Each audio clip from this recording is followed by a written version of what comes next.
Welcome to my backyard, and if you're new to the channel, well, welcome. I hope that you'll consider liking this video, subscribing to this channel, hitting the notification bell so you know when we make new content, as well as leaving a comment. If you leave a comment, I'm going to reply. We're in my backyard because today we're talking about my solar system, my power walls, my wall connector, how we use energy from the sun to power the house, to power the power walls, power the car, and to net meter with National Grid. And we have a little bit of information about National Grid. It's actually a big piece of information that's going to impact a lot of Massachusetts ratepayers. So stay tuned for that information. I'm Chris Fox. This is Northeast Tesla. Let's get into the video. So here we are in my office now, and we're going to first kind of do a brief history of what's going on. In 2018, after speaking to a lot of people, including my neighbor, watching a lot of videos and reading and researching, I came to realize the value of solar. The challenge I found was for figuring out the right size of the system that I would need. It just wasn't affordable for me and my family. And I kept an eye on the market. I kept watching and reading, and finally I saw an article towards the end of 2018 that said Tesla was slashing its solar prices. That article was soon followed by another one in the spring of 2019, which stated again Tesla was slashing its prices to be the most competitive solar provider in the market. Well, I contacted Tesla. We found out what size system we should put on the house, and I signed on the dotted line. My system would consist of 25 panels, an 8.19 kilowatt system with 2 Tesla Powerwall batteries, which also hold up to 27 kilowatts themselves combined. The cost of the hardware and installation combined would be $41,360.50. You can review my experience from planning through installation in the 2-part video series Tesla Solar, the good, the bad, and the ugly. Links are in the description, and you can also find them on the channel. My solar system was installed in September 2019, and we got permission to operate at the end of October. Now let's review how all this works. The sun hits my 25 solar panels, and that energy goes to the inverter, which then distributes it to the house, the power walls, or the National Grid for net metering. Now, here's some advice which no solar company is going to tell you until after your system is installed. Point number 1. Although I have an 8.19 kilowatt array, I'll never see 8.19 kilowatts of power being made. You see, my inverter is rated for 7.6 kilowatts, meaning that's the maximum that it's going to accept for power. And honestly, I've only seen 7 kilowatts max, and that isn't very often. Point number 2.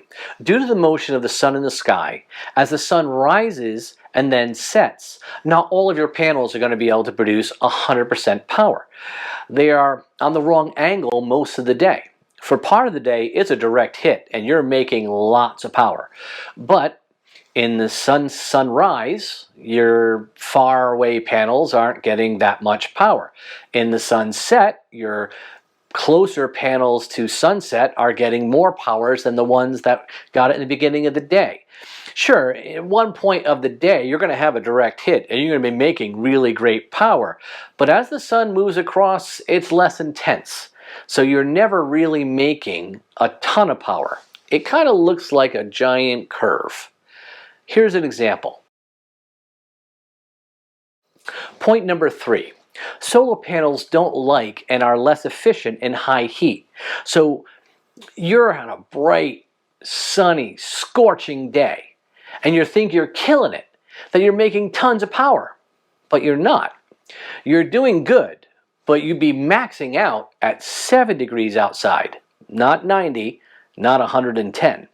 No, the hotter it is, the less efficient your panels are going to be. So the power, the way it's set up for my house, it hits the panels and then goes to the inverter, and the house gets first dibs on the power. Its demand comes first. Any excess will go to the power walls if they still need to get charged. More on that later. And then any remaining power, well, that goes to the grid as part of net metering. So we use the grid as another battery. As we have extra power, it needs to go somewhere because we're not going to turn off the solar panels. So that power is going to go to the grid. And we have net metering, which means for every kilowatt hour that I send to National Grid, I'm entitled to pull a kilowatt hour back. And that's going to come in really handy at different times of the year and different times of the day. Now, right now in the summer, we're using connected solutions, which we'll go into deeper into another time. But right now with connected solutions, we have the power walls being drained by connected solutions in high demand times. So the sun is powering the house, it's filling the batteries, but once those batteries are filled, all that extra power, well, it needs to go somewhere, and it goes to the grid. Then it's stored there. Now, when the sun goes down, we then can pull that power back from the grid. When we're not doing connected solutions, we can switch our system to self-powered, which is what we're actually doing right now. So when the sun rises, it's powering the house, it's charging the batteries, and taking care of everything and sending extra power to the grid. But when the sun sets, instead of us pulling power from the grid, since connected solutions didn't empty our batteries, we're using the batteries to power at night. Now we're configuring the house, we're trying to figure out the right way of consuming energy, saving energy, so that we get the maximum amount of power out of our batteries, live comfortably at night, but we're not actually tapping them out. Now, again, just like with connected solutions, we leave a 20% buffer in the event of an emergency, but we can drain those batteries down to almost 30% every night. So the sun is powering during the day, and the batteries are powering at night, and we're not using any of our excess power we have stored with National Grid. That we're saving for charging the car, and for dark days where we have clouds, rain, or snow for that matter. So what about my battery electric vehicle, my Tesla Model X? Well, the system treats my Tesla wall connector as a regular high-powered plug associated with my home energy load. So the house increases, basically taking all of this solar, and then even some of the National Grid power that we have reserved might get pulled in, so that we're giving the car the 48 kilowatts through the breaker that we can. So when we have a big battery pull, we're needing to fill that battery up, we're going to be pulling a lot of power from the grid as well as much solar is available.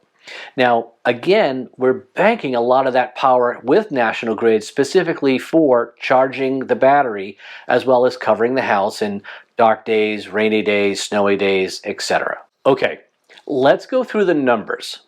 My numbers will reflect the power generation starting November 2019 to this month, which is the 3rd anniversary of the installation. We are just looking at solar panels right now. Now, my energy provider is National Grid, and every 6 months, National Grid changes their pricing. They're a regulated utility, and that means the company must get permission to raise and lower prices by the state of Massachusetts. So this data is unique to those of us who live in Massachusetts. It's important to understand how much you're paying for your energy so that you can apply those costs to how much you're basically not paying them when you're using your own energy generated by the sun. Over the course of the last 3 years, the rates have fluctuated quite a bit. But I captured those values in a spreadsheet, and my ultimate numbers reflect how much of the power was valued by National Grid during each of those 6-month periods. So just to be transparent, when I was given permission to operate, I was paying 13 cents a kilowatt. That changed to 9 cents a kilowatt, and 6 months later it changed to 12 cents a kilowatt. Then it dropped 6 months later to 9 cents a kilowatt, and then went back up to 14 cents a kilowatt. And now the current price is 11 cents a kilowatt, but that's going up effective November 1st, but more on that later.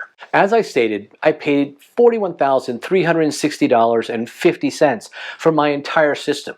And over the past 3 years, the value of the energy my system has generated equals $3,096.03. Now, in addition to the value of that power, I'm also enrolled in the state-sponsored incentive program called SMART.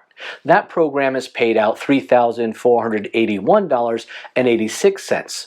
my system was installed with a federal tax incentive of 30%, which means I got $12,408.15 available to be deducted from my taxes. So let's look at the numbers just looking at the Powerwalls. Now, they're part of the system, but they generate a lot of income as well.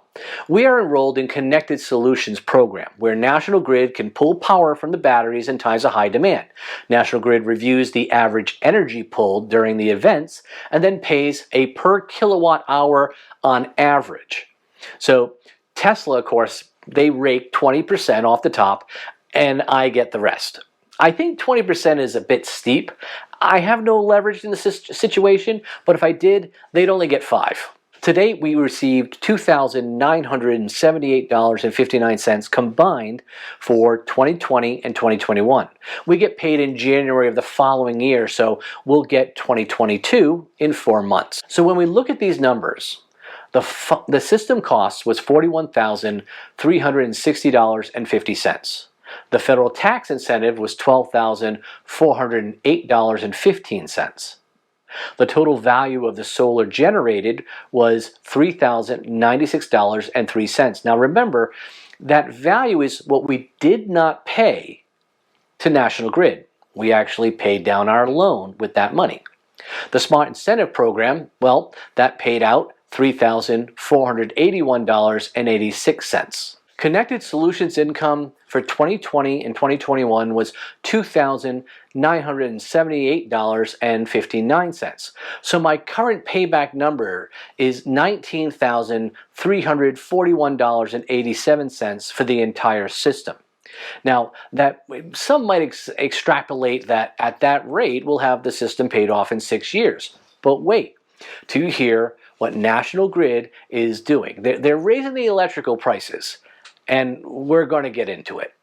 But first, right now, let's discuss our battery electric vehicle, our Tesla Model X. And it has saved us money as well.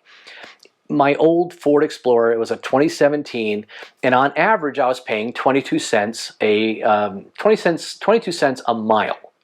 And my new Model X, I'm paying average of 3 cents per mile.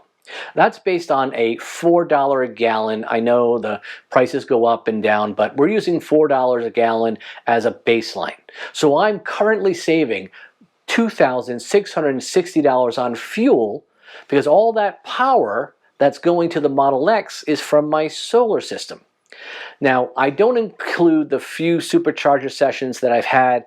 It's all solar power. So now, the big National Grid news. As I've said, I've been careful to associate each month's solar production off the value stated by National Grid.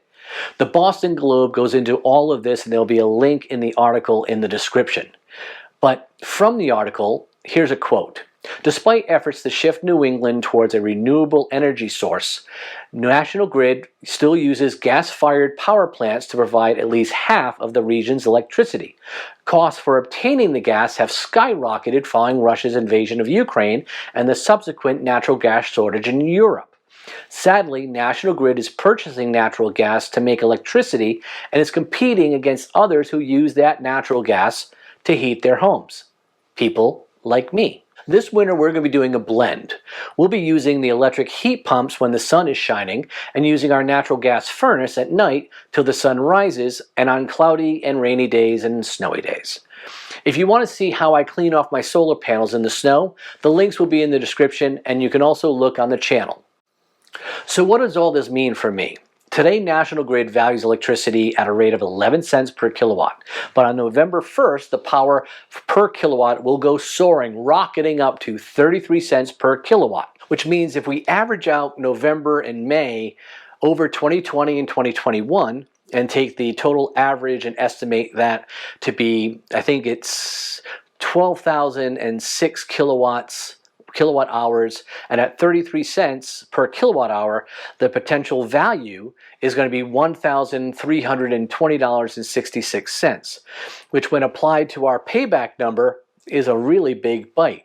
And if National Grid, if it keeps its prices high, if natural gas prices are still high, well, in May, National Grid may value its electricity a lot higher than it did at 11 cents per kilowatt this year. So let's head outside and we'll wrap this up. So now we're back in the backyard to say thank you. I hope you enjoyed this video. I hope it provided you some valuable information and that you're able to take an active role in how you are going to save energy by using the sun. Now, if you like this video, I really hope that you'll consider subscribing to the channel. I hope that all of you will hit the like button, and if you are going to be subscribing, hit the notification bell so that you know when we're creating new content. Now, as you can tell, I'm not a Tesla fanboy. I'm a customer. I own Tesla Solar, I own Tesla Powerwalls, I own a Tesla wall connector, I own a Tesla battery electric vehicle, the Tesla Model X. I've invested a lot of money in these products, and as a customer, I expect high quality, I expect great customer service, and I expect competitive pricing. I'm going to be talking about all those things in my customer journey with Tesla products, and I hope that you will join me for that journey as a subscriber. Please support the channel. We could really use your help. I'm Chris Fox. This is Northeast Tesla, and I'll see you in the next video.